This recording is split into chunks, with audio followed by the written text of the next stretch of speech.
a mission. I'm paying dues, I'm in position, I'm staying up. It's getting late, you're doing good, I'm doing great.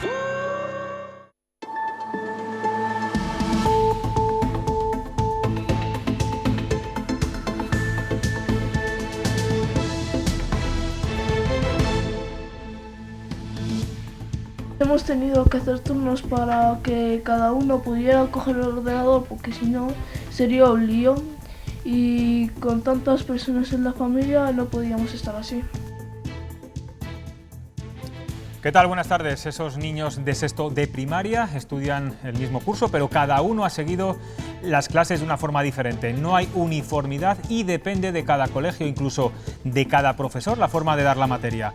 Hoy la ministra Celaá ya avisa de que el próximo curso estudia segregar espacios por edades en los colegios para controlar posibles rebrotes. Las dudas sobre el futuro de la enseñanza son casi similares a las económicas y por eso, ante esta incertidumbre, en León vuelven a la carga y han salido a la calle. Empresarios autónomos se concentran a estas mismas horas para apoyar el tejido productivo de la provincia. Jesús Rodríguez, ¿qué reclaman?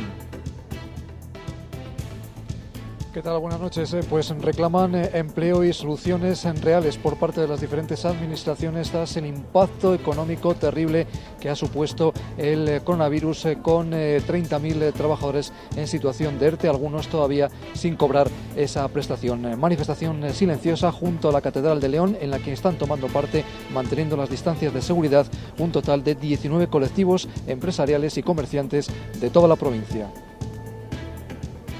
Pese a los efectos tan nocivos del amianto para la salud, hay empresas encargadas de retirarlos que los tienen así como van a ver. Al descubierto y envueltos en plástico los hemos visto en el Alfoz de Valladolid.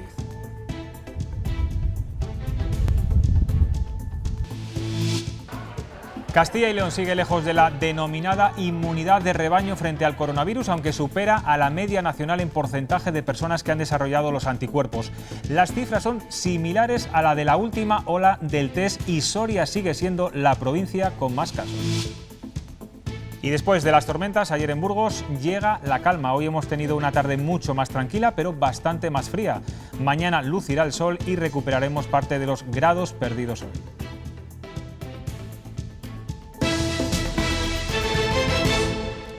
El 7,5% de la población de Castilla y León ha superado el COVID-19 y tendría anticuerpos. Así lo dice la segunda fase del Estudio Nacional de Seroprevalencia que hemos conocido esta misma tarde. Comparado con el primer informe, apenas hay 3 décimas de diferencia. Nos vamos al Ministerio de Sanidad. Álvaro Lúa, ¿qué más datos arroja el estudio? Pues son varios los datos. José Luis, Soria continúa siendo de nuevo la provincia de España con más incidencia de la infección por coronavirus. Un 14,7% de su población habría superado ya el virus. Le sigue Segovia, que se mantiene en el 12,6%, más del doble que el resto del país. Lo más interesante de este informe, de este dato, es que lo peor ya ha pasado y las variaciones respecto a la primera oleada apenas son de unas décimas. El titular es que España aún está muy lejos de la inmunidad de grupo. La segunda oleada del estudio de prevalencia del COVID-19 apenas cambia los datos de la primera. Solo el 5,2% de la población española ha desarrollado inmunidad frente al virus. No ha variado sustancialmente, ha aumentado un poquito, pero es un aumento que no llega a ser estadísticamente significativo. Es algo que realmente esperábamos. No ha habido sorpresas, tampoco al analizar el mapa con el porcentaje de población que ha pasado la enfermedad, muy similar al de la primera oleada que conocíamos el 13 de mayo. Se confirman las diferencias geográficas y también que un tercio de las personas infectadas son asintomáticas. Llama la atención el porcentaje de quienes no dieron positivo en la primera oleada y ahora sí. Para el conjunto del estudio es un 0,8% de los que no tenían anticuerpos que los han desarrollado. Frente a la inmunidad de todo el país, Castilla y León vuelve a estar varios puntos por encima de la media. Destaca de nuevo Soria, la provincia de España donde más gente ha pasado la enfermedad. Estos datos corroboran poco más o menos lo que hemos estado observando en la evolución de la epidemia con los datos que tenemos de casos clínicos detectables. Como podemos ver aquí, los datos de Castilla y León en las dos oleadas de este estudio son parecidos, aunque en provincias como Ávila y Palencia la inmunidad ha aumentado más, mientras que en León se ha reducido. Tras esta segunda fase, en la que han participado 63.500 personas, habrá una tercera, se pondrá fin a este estudio. A vuelta con los datos de los fallecidos, hoy han sido 3 en la comunidad. La Junta, a la que ayer elogiaba Fernando Simón, parece que ya ha encontrado una explicación a tanta confusión. El Ministerio está recogiendo los datos por su cuenta de las bases de vigilancia de las comunidades autónomas, en lugar de tomar nota de los datos que éstas les pasaban. Y el problema es que esas bases de datos no se actualizan día a día. Después de varias consultas al Ministerio, la Junta ya sabe por fin qué es lo que pasa con los datos de los fallecidos.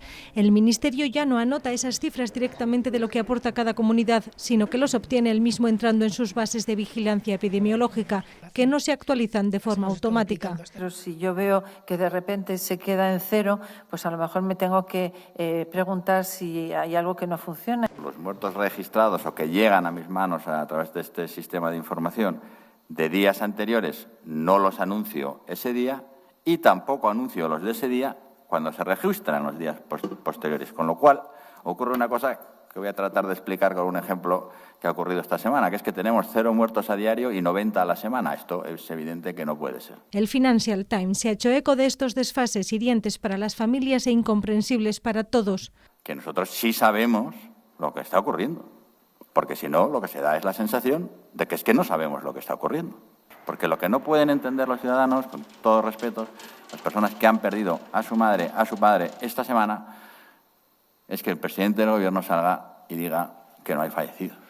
Contar fallecidos no es un número, sino son personas. Conocido dónde está el error, la comunidad introduce ahora manualmente esos datos en el sistema para que el Ministerio los tenga día a día y espera que todas las comunidades hagan lo mismo, aunque pide que no se cambie más veces de criterio. Primera sentencia condenatoria contra una comunidad, en este caso la de Aragón, por falta de protección a los sanitarios en los hospitales. La magistrada refleja un inminente riesgo para sus vidas por la falta de EPIs. En Castilla y León, la Junta tiene interpuestas varias denuncias, entre ellas una del Sindicato Médico de Segovia y otra del Colegio de Médicos de León, cuya sentencia saldrá a lo largo de esta semana. Pues contra el presidente del Colegio de Médicos de León, que también lo es de la comunidad, ha cargado hoy duramente el vicepresidente de la Junta. Ambos son médicos, pero Francisco Igea acusa a Díaz Villarig por su poca ayuda en esta crisis sanitaria.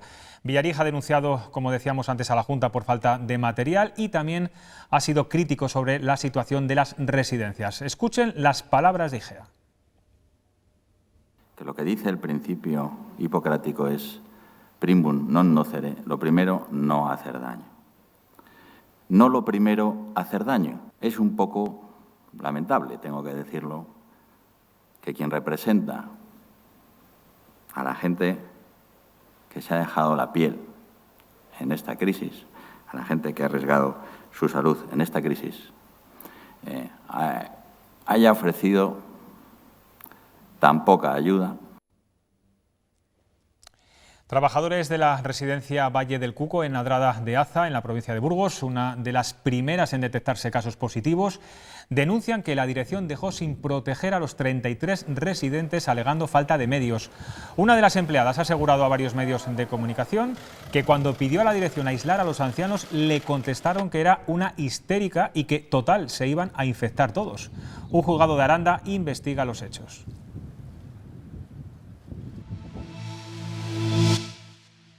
Porque ustedes están descorchando aquí el champán y a mí me acaba de llegar una llamada para decirme que una empresa de León se marcha, se deslocaliza. Estaremos atentos a las posibles deslocalizaciones, porque se van a dar cierres, se van a dar liquidaciones, porque la crisis es lo que viene a ocurrir. Es decir, cuando no sujetas el ERTE y pasas al ERE y te están amenazando con una serie de cambios estructurales en el futuro, pues las empresas toman ese tipo de decisiones. Ya lo han escuchado, el viceconsejero de Economía augura malos tiempos para las empresas y el procurador de la Unión del Pueblo leonés avisa de que hay una industria en León que va a cerrar, aunque no dice cuál. Pues hasta León nos vamos a ir porque allí se está celebrando ahora mismo una concentración a favor del tejido productivo convocada por empresarios y autónomos. Jesús Rodríguez, de nuevo, estás con el presidente del Círculo Empresarial Leonés. Efectivamente, con Julio González, con el presidente del Círculo Empresarial Leonés, muchos colectivos, 19, manifestación silenciosa, sin gritos. ¿Con qué mensaje, Julio? Bueno, yo creo que es un mensaje claro y conciso, ¿no? Queremos una certidumbre ya en lo que se refiere a la empresa, a los trabajadores, a los autónomos, y yo creo que llevamos mucho tiempo debido a una gran pandemia. Es verdad que nadie la esperaba, pero estamos desorientados. Los empresarios, los autónomos, los colectivos que trabajamos habitualmente estamos desorientados con tanto decreto, con tanto BOE, y no sabemos muy bien qué hacer. Queremos que haya una senda clara y concisa y desde luego que lleguen ayudas reales y efectivas para que esto vuelva a ser lo que era.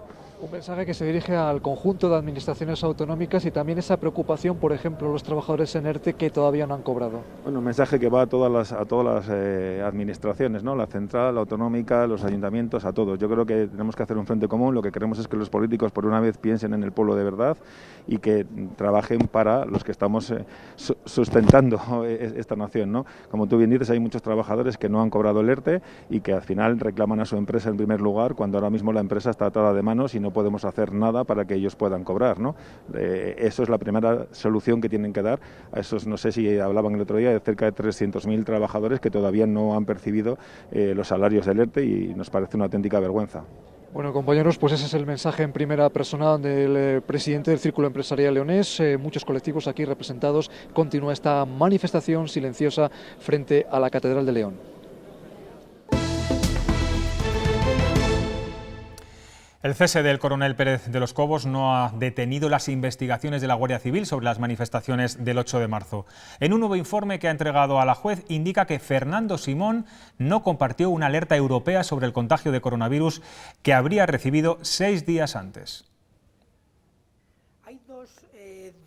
La Guardia Civil vuelve a señalar a Fernando Simón en un nuevo informe que ha remitido a la juez Rodríguez Medel sobre la manifestación del 8M en Madrid, si bien la magistrada ya ha rechazado investigarle en 2 ocasiones. El documento señala que Simón no difundió a las comunidades autónomas una alerta europea sobre el riesgo de contagio de coronavirus en concentraciones que recibió el 2 de marzo, 6 días antes de las marchas feministas. La Guardia Civil también añade a la investigación este vídeo fuera de cámara de Irene Montero grabado el 9 de marzo, en el que la ministra admite que tuvo miedo de contagiarse en la manifestación de Madrid. Eso se celebró, ¿por qué? Porque no había la evidencia, al menos yo no la tenía, la científica, para decir hay que prohibirlo. Cuando la hubo, fue inmediatamente después, es verdad. Cuando lo hubo tomamos estas medidas. Estos informes de la Guardia Civil son la continuación de la investigación que ha terminado con el cese de Pérez de los Cobos. El Gobierno cree que no provocará acciones de deslealtad en el cuerpo. Y desde luego no hay absolutamente ningún riesgo en ese sentido de insubordinación por parte de la Guardia Civil, que sigue y hará su trabajo como lo hace siempre en el marco constitucional. Mientras llega otra polémica al Gobierno por otro flanco. El diario ABC avanza que Pedro Sánchez ha creado la Dirección General de Agenda Urbana y Arquitectura y que la ha puesto a cargo del arquitecto José Ignacio Carnicero, amigo de la infancia del presidente. En plena crisis del coronavirus estamos viendo cómo nuestros políticos tratan de reconstruir el país ante la crisis económica en la que ya estamos inmersos, pero la crispación y las peleas públicas, sobre todo entre Partido Popular y Partido Socialista a nivel nacional, son cada día más evidentes y los ánimos están muy caldeados. Vamos a hablar ahora con una persona muy cercana a Pablo Casado, encargada de recomponer el partido tras la salida de Mariano Rajoy. Ella es Ana Beltrán, vicesecretaria de Organización del Partido Popular y presidenta también del PP de Navarra. Nos escucha desde la sede de su partido, en la calle Génova, en Madrid. Buenas tardes. Hola, buenas tardes, José Luis. Estamos viendo, duros cara a cara entre Pablo Casado y Pedro Sánchez estos días. ¿Qué está ocurriendo en la política nacional que no pasa, por cierto, en la política autonómica para que los ataques estos días sean tan furibundos? ¿No sería bueno para la clase política hacer un punto y aparte en estos momentos tan delicados y con tanto sufrimiento para muchos ciudadanos? Pues por supuesto que hay muchísimo sufrimiento, pero la obligación del Partido Popular es poner en evidencia las acciones del gobierno de Pedro Sánchez. El Partido Popular tiene que ser un partido leal y servir a quien tiene que servir, que es a los españoles. Por lo tanto, nuestra obligación es denunciar aquello que está haciendo mal el gobierno de Sánchez. Y eso no es crispar. Quien crispa de verdad es el señor Sánchez, con los ataques a la oposición, que es ahora su principal escudo. Mentir y hacer a la oposición partícipe de toda su nefasta gestión. Sí, señora Beltrán, está siendo una semana horribilis para el Gobierno y su Consejo de Ministros. ¿Cree que tanto la crisis del Ministerio del Interior por el cese del coronel López de los Cobos como el vídeo de la ministra de Igualdad sobre el 8M son motivos suficientes para que dimitan Grande Marlaska e Irene Montero? Por supuesto. El señor Grande Marlaska tiene que dimitir de inmediato porque no respeta la separación de poderes.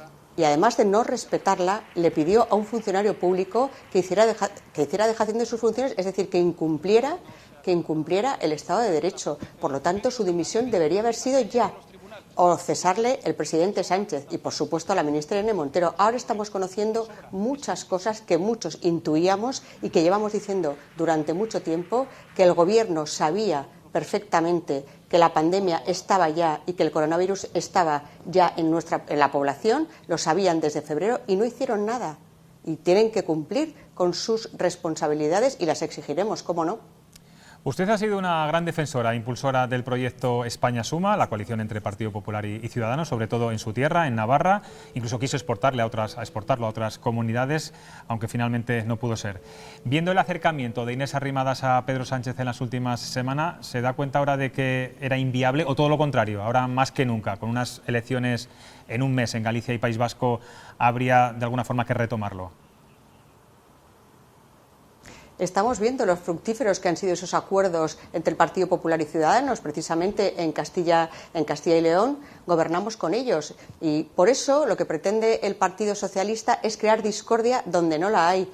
Se está viendo cómo la gestión del Partido Popular, allá donde gobernamos, tanto en comunidades como en capitales de provincia, está siendo mucho más eficaz y está controlando mucho mejor la pandemia de lo que lo está haciendo allá donde gobierna el Partido Socialista. Por eso les interesa tanto sembrar discordia donde no la hay. Ha sido un acuerdo fructífero por el bien de los españoles y, en este caso, por el bien de los castellano-leoneses. Vamos a hablar ahora un poco de encuestas. Con un Ciudadanos casi en caída libre en todos los sondeos y con Vox, que se coloca en algunos de ellos, como por ejemplo el de Sigma 2 para Castilla y León Televisión como tercera fuerza más votada, ¿qué tiene que hacer el PP para evitar que se le sigan fugando votos al partido de Santiago Abascal? Nosotros lo que tenemos que hacer es lo que estamos haciendo, evidenciar que somos un partido serio, un partido de Estado, un partido leal a España y a los españoles, y esa es nuestra mejor señal de identidad. También tenemos el bagaje de saber gestionar España, como lo hemos demostrado en los gobiernos de Mariano Rajoy y en la crisis que tuvo ese gobierno. Somos un partido con personas con gran experiencia y que es capaz de aportar a los españoles soluciones a sus problemas. Por lo tanto, esa es la mejor prueba y la mejor señal de que el Partido Popular es el partido mejor preparado para cuando quieran los españoles gobernar España y gobernar otras comunidades, ¿cómo no?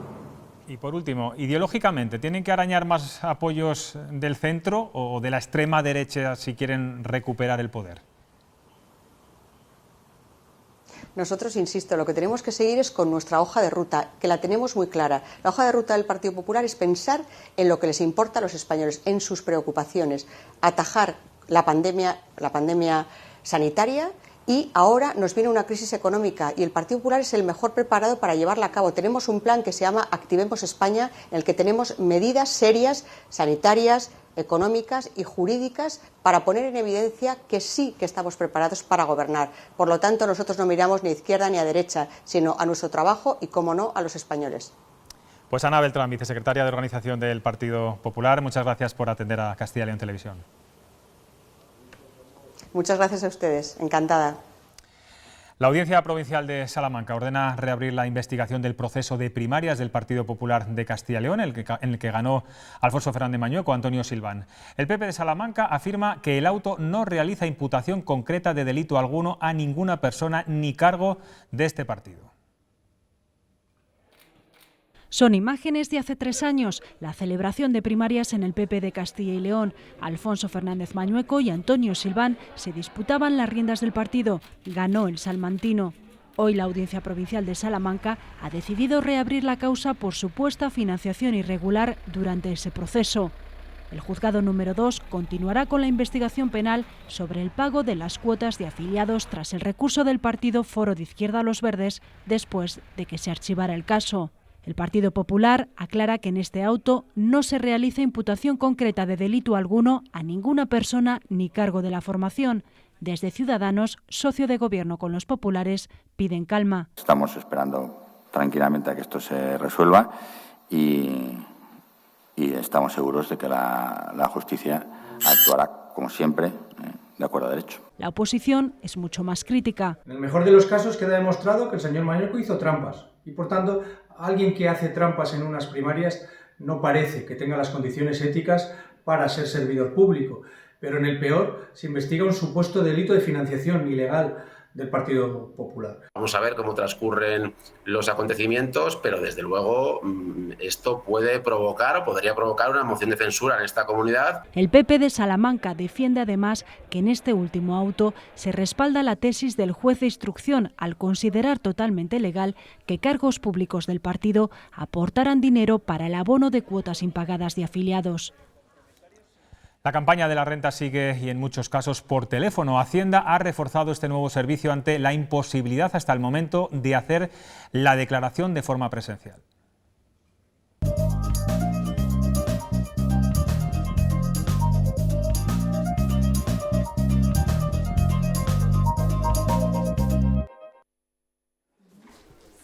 El plan Le Llamamos de la Agencia Tributaria nació hace 3 campañas como una vía más de atención al contribuyente. Este año, y ante las condiciones sanitarias, se ha convertido prácticamente en la única vía para atender a los usuarios. Para ello, Hacienda ha reforzado en toda España sus medios y ha multiplicado por 6 el número de personas que atienden el sistema.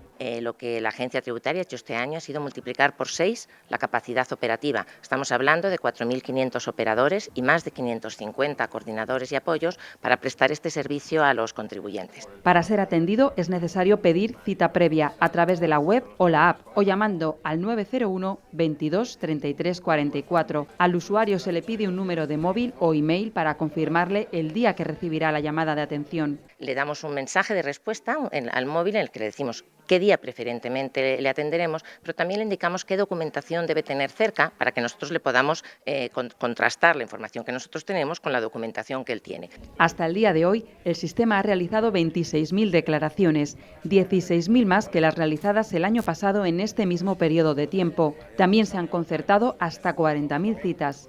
El periodo para realizar la declaración de la renta finaliza el próximo 30 de junio.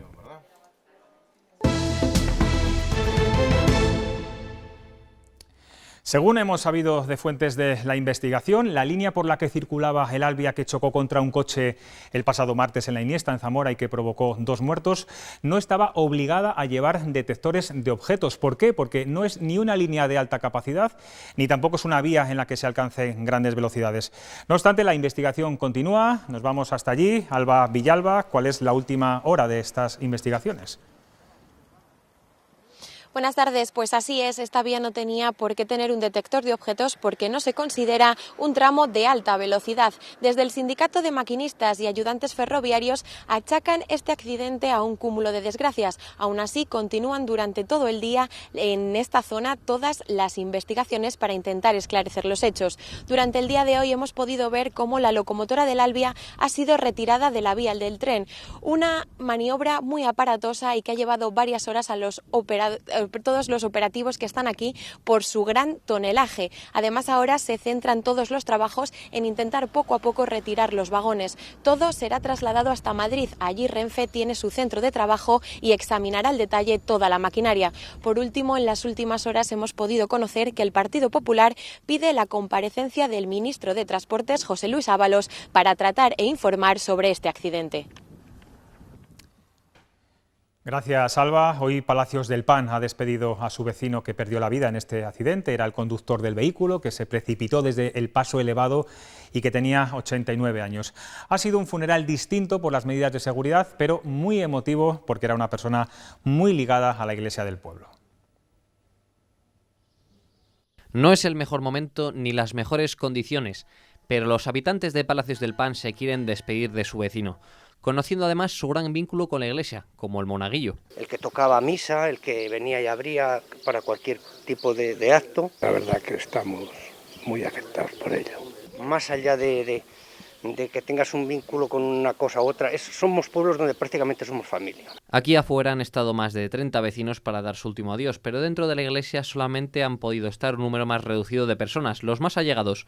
Todo porque desde el ayuntamiento se han colocado estos carteles para intentar que se realice conforme a las medidas sanitarias, incluido el lavado de manos. La gente es responsable, la gente es muy mayor, entonces yo creo que la gente también es bastante prudente. Pero esta no va a ser la última oportunidad de rendirle tributo al vecino. Se realizarán a lo largo del verano diversas misas con este objetivo, y no solo para él, sino para otros habitantes fallecidos. Será una misa para todos o, si quieren, cada familia una misa independiente. Por otra parte, en el lugar de los hechos, mientras continúan los trabajos del despeje de las vías, el estado de salud del maquinista ha mejorado. Dentro de la estabilidad pues ha sufrido una mejoría, con lo cual está mejor que ayer y nos congratulamos. Un estado de salud por el que también están atentos los vecinos de Palacios. Renfe instalará un sistema de seguridad con inteligencia artificial para controlar el aforo. Se trata de un algoritmo inteligente que a través de cámaras de vigilancia evitará las aglomeraciones de personas. La estación que ha inaugurado esta tecnología ha sido la de Atocha en Madrid y en los próximos meses estará operativa en varias terminales de Barcelona. En los últimos 4 años, el Centro de Residuos Peligrosos de Castilla y León ha recogido más de 22.700 toneladas de amianto. Son empresas especializadas las encargadas de recogerlo y transportarlo. Si tienen autorización, también pueden incluso almacenarlo durante un tiempo. Un almacenamiento que no siempre cumple los requisitos. Lo que ven son restos de amianto y tuberías de fibrocemento. Llevan meses así, sin sellar o con los plásticos que los recubren rotos. Todo esto a 1 kilómetro de un municipio muy cercano a Valladolid.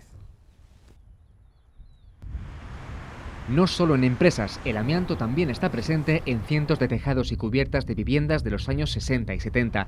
Su uso en la Unión Europea está prohibido desde 2002. La vida útil de los materiales con amianto puede llegar a los 50 años y en buenas condiciones es poco probable que se desprendan sus fibras peligrosas. Eso sí, hay que hacer un seguimiento de su estado y, por ejemplo, si fuera necesario, recubrirlo con espuma especial, el material rojizo que ven en la imagen. Si el amianto está bien conservado, puede perdurar. Lo único que tienes que hacer es un seguimiento continuo del mismo. Pero si hablamos de tuberías de fibrocemento que llevan amianto, en este caso el consejo... Llamar al presidente, al representante de la comunidad y decir, mira, tenéis este problema y tenéis que actuar lo más rápido posible. Y punto. Y dejarnos de protocolos y de gaitas de estas, porque eso afecta a la salud de las personas. En ciudades como Valladolid se están retirando tuberías comunes. Podemos hablar de 1/3 de la red de agua que tiene fibrocemento. Lo que estamos haciendo es ir cambiando progresivamente esas tuberías, ¿no? Muchas son antiguas y por tanto a veces tienen fugas. En esta capital existe un plan para eliminar el amianto de 59 edificios públicos. Centros de mayores, centros cívicos, coles, edificios municipales de oficinas. No se ha detectado que ninguno de estos materiales esté en zonas que puedan ser manipulables o que pueda haber rotura. Su retirada tiene un alto coste, no tanto por la cantidad, sino por las medidas necesarias de seguridad, transporte y almacenamiento, de media cerca de 4.000 euros. El vertedero de Zaldívar, en Vizcaya, era uno de los centros de residuos peligrosos del País Vasco, entre ellos con amianto. El sábado se cumplen 4 meses de su derrumbe y aún siguen sepultados los cuerpos de los 2 trabajadores. La jueza ha levantado ya el secreto de sumario, pero la investigación avanza. De momento, tal y como ha podido saber Castilla y León Televisión, hay 2 piezas abiertas, una por siniestralidad laboral y otra por delito medioambiental. La causa, a falta de los informes de los geólogos, apunta a una mala gestión de los residuos. Se estarían acumulando por encima de su capacidad. Tanto el Gobierno vasco como el Ayuntamiento de Zaldívar conocían de su peligrosidad. La tremenda tromba de agua que cayó ayer por la tarde en las calles de Burgos dejó anegadas muchas calles, muchas vías y comercios. Cayeron hasta 28 litros por metro cuadrado. Hoy muchos comerciantes han estado trabajando para dejar limpias sus tiendas. Nos vamos hasta allí. Luis Ángel Rozas, ya está todo más tranquilo. Pues sí, dicen que después de la tormenta siempre llega la calma. El problema es que cuando el agua se retiró ayer de las numerosas calles de la ciudad que quedaron anegadas, quedó una fuerte capa de lodo cubriendo las calzadas y las aceras. Como podemos ver, todavía a esta hora, 24 horas después, los operarios municipales de los servicios de limpieza se afanan para retirar ese barro de las vías públicas. Tarea similar han tenido los vecinos de garajes y de portales que quedaron también afectados por el agua y también numerosos locales comerciales.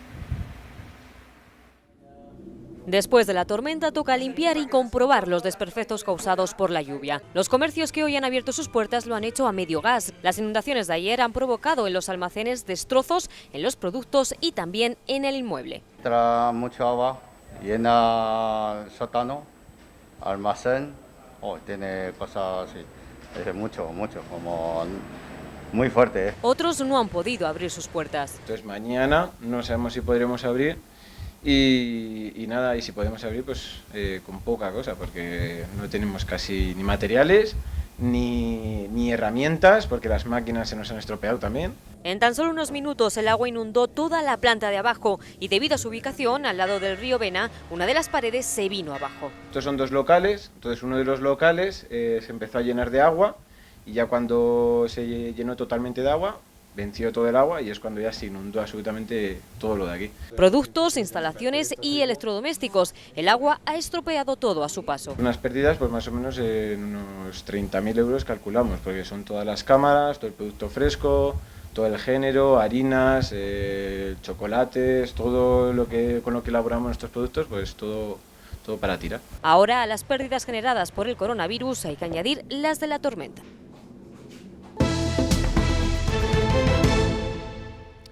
El Ministerio de Educación quiere que el próximo curso comience en septiembre de forma presencial y que los alumnos de diferentes edades no compartan espacios para controlar los posibles contagios. Tratar de no mezclar mucho las etapas, porque si se produce un brote, una cuestión que no está descartada, señorías, y por eso yo creo que debiéramos hablar con más responsabilidad, es preciso perimetrar rápidamente el lugar del brote. Hoy hemos querido hacer un ejercicio de análisis para ver las diferencias que existen a la hora de dar clases en diferentes colegios a niños de sexto de primaria en sus casas. El resultado lo van a ver, mismo confinamiento y distintos modos y métodos de estudiar. Jorge tiene que ser puntual para no perderse la clase de lengua extranjera. Nos obliga a tener la cámara abierta por si estamos jugando o algo, porque no se fían, y a veces nos lo hace leer, a veces nos pregunta cosas del tema. Pero este alumno de un colegio concertado no tiene videoconferencia en todas las asignaturas. Naturales, matemáticas y lengua me mandan vídeos para entenderlo.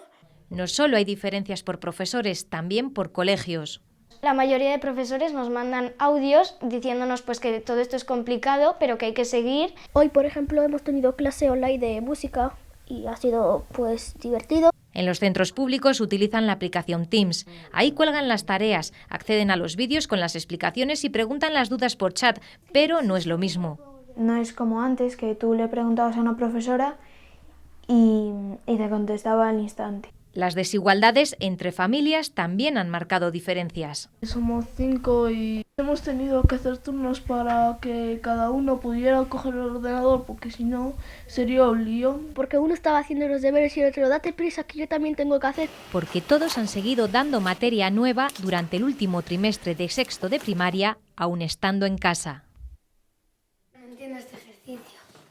El confinamiento ha sido una vuelta al cole para los padres. El teletrabajo en horario de mañana muchas veces lo he tenido que posponer a la tarde, porque aunque no es continuo, es un curso sexto que ya tienen mucha autonomía, pero todo lo que los niños antes hacían en clase levantando la mano y preguntando al profesor, ahora normalmente lo hacen contigo. Han tenido que ponerse al día con sus hijos para entender la educación virtual. El mayor entendía un poco mejor la aplicación, pero al pequeño la ha tenido que aprender él y nosotros también, que nos ha costado. Sin ordenadores ni internet suficiente. Si, por ejemplo, si trabajan allí, a lo mejor el móvil no coge bien la conexión. Y nos ha ayudado mucho el cole mandándolo 2 tablets y 2 tarjetas. Gracias a ellos, es que si no, no podemos. Quedan muchas dudas. Cuando lleguen al instituto, quizá hay alguna materia que quedan retrasados o cojeando. Así es muy difícil en casa, porque no hay ambiente para estudiar en casa. Aunque tú como madre intentas que aprendan el temario, no es lo mismo que cuando se lo va a preguntar el profesor. Los padres y madres esperan que el próximo curso comience con una nueva oportunidad para recuperar el tiempo perdido, aunque sea en una nueva etapa para sus hijos que terminan primaria. Y la tienes que diferenciar de la hipoteca. Este fin de semana reabrirán los grandes museos de Madrid. La desescalada cultural busca volver a atraer a visitantes con nuevas medidas de seguridad y también propuestas especiales. Reencuentro ha llamado el Museo del Prado a una selección de sus mejores obras, y en el Reina Sofía la estrella de la reapertura será el Guernica, una vuelta a unas salas distintas con menos aforo, donde será posible un diálogo más directo con las obras. Con arte terminamos, enseguida los deportes, mañana nos vemos. 2 semanas después de empezar a disfrutar de las terrazas, es el momento de la cultura. Madrid reabre estos días sus grandes museos. El Prado propone a los visitantes un reencuentro con el arte. Su icónica Galería Central acoge una selección de sus mejores obras, de sus tesoros inmortales. Por muchas veces que se haya visitado el museo antes, nunca se ha visto el museo como se va a poder ver durante estos 3 meses hasta el 13 de septiembre, ¿no? La concentración de obras maestras pues es todavía mayor que la habitual.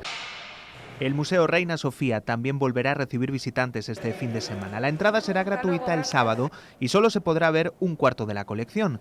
Miró, Dalí, Ángeles Santos y la estrella de este regreso tras la mayor tragedia desde la Guerra Civil, el Guernica de Picasso. Habrá que aprender también de los artistas, que habrá que entender que hay que pensar el mundo de otro modo.